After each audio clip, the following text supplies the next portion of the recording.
Bismillahirrahmanirrahim. Assalamualaikum warahmatullahi wabarakatuh. Terima kasih Pengerusi Tetap Sementara, Yang berbahagia Ketua Pergerakan Puteri UMNO Malaysia, Yang berbahagia Naib Ketua Pergerakan Puteri UMNO Malaysia, Yang berbahagia para pegawai Pergerakan Puteri UMNO Malaysia, Yang berbahagia Barisan Esko Pergerakan Puteri UMNO Malaysia, Wakil-wakil ahli Majlis Kerja Tertinggi UMNO, teristimewa untuk Dato' Azian selaku Naib Pengerusi Perhubungan UMNO Negeri Perak, yang berbahagia Ketua Pergerakan Puteri UMNO Negeri-Negeri, Wakil Mahasiswa-Mahasiswi, perwakilan-perwakilan terutamanya perwakilan daripada Negeri Perak, saudara dan saudari sekalian.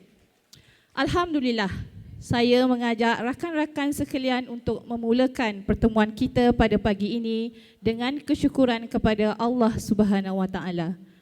Kesyukuran dari lubuk hati yang paling dalam, bersyukur dengan setulus mungkin kerana walau dalam keadaan susah atau senang, dalam keadaan kuat atau lemah, dalam keadaan menang atau kalah, berkat kasih dan sayang Allah jua, kita sentiasa diberi kesempatan begini untuk bersama-sama berhimpun merencana untuk nasib agama, bangsa dan negara. Bersyukur kerana diberi kesempatan untuk menegakkan wadah perjuangan parti yang sudah melewati garis zaman demi zaman, penuh liku dan ranjau selama lebih 7 dekad. Parti Keramat ini telah merentasi pasang surut asakan politik, bersilih ganti yang sentiasa mengajar dan menguji kekuatan, kesabaran serta kesetiaan kita sebagai pemimpin dan ahli-ahlinya.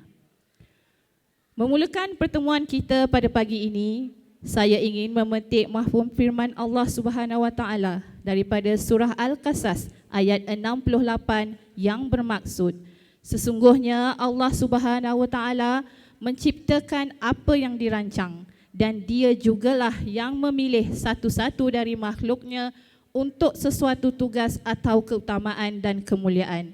Tidaklah layak dan tidaklah berhak bagi sesiapa pun memilih selain dari pilihan Allah. Maha suci Allah dan maha tinggilah keadaannya dari apa yang mereka sekutukan dengannya. Saya mulakan ucapan ini dengan lantaran mafhum terjemahan ayat tersebut untuk kita sama-sama mengisafi bahawa kita semua yang berada di dalam dewan ini adalah insan yang terpilih sebagai umara. Sebagai umara yang memikul amanah, yang meneruskan risalah Nabi demi memelihara agama dan mencari jalan kebaikan kepada ummah. Rakan-rakan sekalian, PRU 15 adalah tsunami yang terbesar dihadapi oleh UMNO. Ramai yang menganggap PRU 14 adalah tsunami, tetapi ianya ribut sahaja. Keputusan PRU 15 sangat mengejutkan. Di peringkat Parlimen, Barisan Nasional hanya memenangi 30 kerusi berbanding 54 kerusi pada PRU sebelum ini. Bagi negeri Perak pula, Barisan Nasional memenangi 9 kerusi di peringkat DUN berbanding sebelum ini 27 kerusi dan 3 kerusi di Parlimen berbanding 11 kerusi pada PRU 14. Jadi apakah puncanya tsunami ini terjadi? Pertama sekali, integriti ahli parti. Tiada kesetiaan kepada parti dalam kalangan ahli parti itu sendiri. Ahli parti lebih setia kepada individu berbanding parti.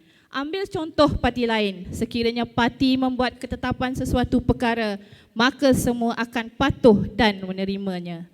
Tetapi dalam UMNO, kesetiaan hanya kepada pemimpin yang diikuti mereka. Parti lain letak saja siapa calon, seluruh jentera dan ahli bergabung memastikan kemenangan calon tersebut, tetapi tidak dengan UMNO. Sikap pemimpin-pemimpin UMNO yang mempunyai agenda masing-masing dengan meletakkan keutamaan parti di belakang. Tiada perpaduan dalam kalangan pemimpin bila parti membuat ketetapan. UMNO ini satu-satunya parti yang lahir kerana cinta. Kerana cinta dan kasih kepada bangsa, agama, raja dan tanah air, maka nenek moyang kita telah menyatukan pikiran dan perasaan. Dengan gadingan bijak pandai, para sarjana, dengan restu Raja-Raja Melayu, dengan pengorbanan rakyat jelata, maka lahirlah UMNO, parti keramat yang kemudiannya kita warisi. UMNO adalah sebuah parti yang bertungkus lumus menentang penjajah dan membawa kemerdekaan kepada negara ini dan yang paling banyak berjasa untuk negara tercinta. UMNO adalah parti perjuangan, bukan parti perdagangan. Mengapa ada orang-orang di luar parti yang sibuk mengatur arah tuju UMNO? Mengapa pula yang bersuara bercakap mengenai kedudukan UMNO? Mengapa pula yang memandai-mandai membuat perancangan untuk UMNO? Tindakan-tindakan yang dilakukan ini tidak lain tidak bukan untuk memecah belahkan ahli UMNO. UMNO adalah parti yang mempunyai susur galur organisasi yang perlu kita hormati. Puteri UMNO, walaupun dilihat sebagai anak bongsu dalam parti, tetapi kita akan berjuang berhabis-habisan untuk mempertahankan UMNO. Kita perlu bekerja, bermuafakat bersama untuk mempertahankan UMNO. Jangan sesekali kita ada terniat walaupun sedikit untuk mengkhianati parti kita. Kita perlu ingat apa yang kita perjuangkan sekarang ini bukanlah untuk kita tetapi untuk generasi selepas ini. Jangan kita bertindak membelangkangi parti. Jangan kita bersama dengan orang-orang yang mahu menjatuhkan parti. Jangan ada yang mahu menghancurkan parti dari dalam sendiri. Usai PRU 15, kita lihat UMNO dikhianati, dihina, dicaci. Betapa perit dan pedih. Solidariti terhadap UMNO mahal nilainya, tidak dapat ditukar dengan wang ringgit. Kita perlu tanamkan tekad dalam diri kita yang kita akan terus setia bersama UMNO. UMNO mempunyai kekuatan, kekalkan kekuatan itu. Kerana itu, UMNO mesti bijaksana dalam membuat apa juga keputusan. Maka jika parti diutamakan, perpaduan diperkukuhkan dan kita fokus membela rakyat, kita akan kuat dan rakyat akan sokong kita. Kualiti ahli UMNO perlu ditingkatkan. Jangan bersikap pentingkan diri. Jangan kita menghentam sesama sendiri. Segala permasalahan dalaman parti tidak perlu kita sebarluaskan kepada musuh parti. Sidang perwakilan sekalian, seiring dengan peredaran zaman, media massa memainkan peranan yang penting dalam kehidupan seharian kita. Saban hari ada pelbagai pembaharuan dalam media sosial. Ini juga merupakan faktor kekalahan kita pada PRU 15. Kita menyedari berapa pentingnya penguasaan media sosial pada masyarakat ini. Patut ini jugalah yang terjadi semasa PRU 15 apabila kita kehilangan banyak kerusi. Dan cara ini kita lihat telah dapat menambat hati the first time voters dengan izin untuk memilih pembangkang iaitu PN pada PRU baru ini kerana anak-anak muda ini merasakan parti ini menjadi trending. Lihat sahaja bagaimana media sosial utama seperti Facebook, Instagram, Twitter dan paling popular TikTok dikuasai oleh PN dan PH. Adakah kita tidak sedar dengan perkara ini? Kemenangan PN kali ini adalah kerana bahan kempen yang sangat berkesan sepanjang tempoh berkempen dijalankan dan sampai kepada kumpulan sasaran. Kajian awal mendapati faktor pengaruh TikTok yang diguna hebat oleh PN dan perbelanjaan besar adalah faktor kemenangan PN. Sebab itu undi memihak kepada PN, tidak PH. BN dan PH masing-masing mengekalkan jumlah undi yang sama ketika PRU 14, tetapi tsunami pengundi baru berpihak kepada PN. Kita perlu mengambil langkah segera bagi menangani masalah ini. Kita bakal berdepan dengan PRN di 6 negeri yang akan berlaku pada bila-bila masa sahaja. Kita perlu pantas menyampaikan maklumat dan pantas menangkis maklumat yang tidak tepat. Kita perlu mengubah strategi sejajar dengan situasi dan keadaan politik semasa. Politik sekarang ini ialah politik real time. Cara berkempen juga perlu diintervensikan. Kita juga perlu memikirkan strategi yang lebih kondusif yang dapat menarik minat pengundi bersama kita. Selain daripada itu, kita perlu memperkenalkan calon yang akan bertanding mewakili parti lebih awal. Ini kerana sekiranya berlaku sebarang isu, kita dapat selesaikan sebelum tempeh berkempen. Jentera juga dapat mengenal pasti calon dengan awal dan dapat membantu untuk menarik pengundi bersama-sama dengan kita. Rakan-rakan sekalian, pemimpin-pemimpin UMNO dari segenap peringkat perlulah bersikap terbuka dan berlapang dada dan bukan lagi mereka yang di kalangan elit. Jangan biarkan parti ini hancur begitu sahaja. Bertindaklah sebelum terlambat. Masih ramai akar umbi yang masih setia dengan parti saat jatuh dan bangun kembali. Kita pernah jatuh sebelum ini, tetapi dengan izin Allah kita bangkit kembali. Bertindaklah sebelum terlambat. UMNO masih belum belajar dari kesilapan lampau. Kita tidak mungkin bangkit kembali sekiranya disiplin parti dan disiplin berorganisasi tidak dipatuhi.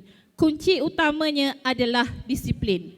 Selepas itu, baru kita boleh bercakap soal strategi. Ini soal institusi yang perlu dihormati dan disiplin yang perlu dipatuhi. Bagi negeri Perak, melalui Badan Perhubungan UMNO Negeri, kami menyatakan sokongan sepenuhnya kepada Presiden UMNO Datuk Seri Zahid Hamidi atas segala keputusan yang telah dibuat. Yang berhormat Datuk Seri Johari bin Abdul Ghani, Pengerusi Badan Perhubungan UMNO Wilayah Persekutuan. Sambung Ida. Okay, rakan-rakan sekalian, pemimpin akan silih berganti. Selagi kesetiaan kepada parti dan setiakawan yang kita pegang, insya-Allah kita mampu membina kembali kekuatan. Kita teruskan khidmat bakti kepada masyarakat dan kita jangan putus asa untuk mendampingi mereka. Kerajaan bukan dinilai dengan berapa banyak perbahasan yang diluluskan. Kemakmuran ekonomi, kesejahteraan, keharmonian dan keselamatan rakyat yang berbilang agama, bangsa dan budaya menjadi kejayaan sesebuah kerajaan. Hari ini rakyat cuma nak tahu apa yang kerajaan boleh bagi keuntungan kepada rakyat. Adakah ekonomi negara akan pulih? Adakah peluang pekerjaan akan bertambah baik? Dan adakah negara akan bertambah harmoni? Rakyat sudah menolak kita. Kita akur, tambah pula ada yang menyatakan undi BN dapat neraka, undi PN masuk syurga. Begitulah mereka. Tetapi biarpun kita tak se-ekstremis mereka, tetapi bagi kita yang penting ialah harmoni dan makmur. Perbezaan pendapat itu perkara biasa. Cuma hormatilah institusi. Tidak guna jadi broker dan menyalahkan institusi berhari-hari. Kita bangkit perkukuhkan parti dan jadi orang parti dengan menghormati institusi dan percaya dengan ketentuan Allah Subhanahu Wa Taala. Kita lihat hikmah daripada PRU 15. Kita bukan kalah, cuma kemenangan yang ditangguhkan. Kita teruskan perjuangan agar Barisan Nasional diterima semula. Berhenti menuding jari sesama kita. Teruskan perkhidmatan kita kepada rakyat seperti biasa. Kerana di luar sana masih ramai yang setia bersama kita. Sebelum saya mengakhiri ucapan saya nak minta semua rakan-rakan dalam Dewan ini untuk kita bangun, menyatakan ikrar setia kita kepada parti keramat kita. Bangun semua dah lenguh-lenguh semua kan. Lepas ni kita akan rehat pergi makan. Jadi bangun, Esko pun bangun, kita nak angkat sumpah ikrar ni. Jadi saya harap semua dapat ikut bersama saya dengan baca. Kalau semalam tu kita dah berikrar, sewaktu perayaan ini adalah untuk puteri saja. Datuk, izinkan saya. Okey, up. Bahawasanya kami, puteri UMNO akan kekal bersama dengan UMNO walau semasa susah, walau semasa gundah, kerana kami setia kepada institusi yang mengangkat agama, bangsa dan negara. Sekian, terima kasih. Saya Rohaida binti Muhammad Yaakob, Ketua Puteri UMNO Negeri Perak merangkap Ketua UMNO Puteri UMNO Negeri Lenggung. Terima kasih Saudari Rohaida.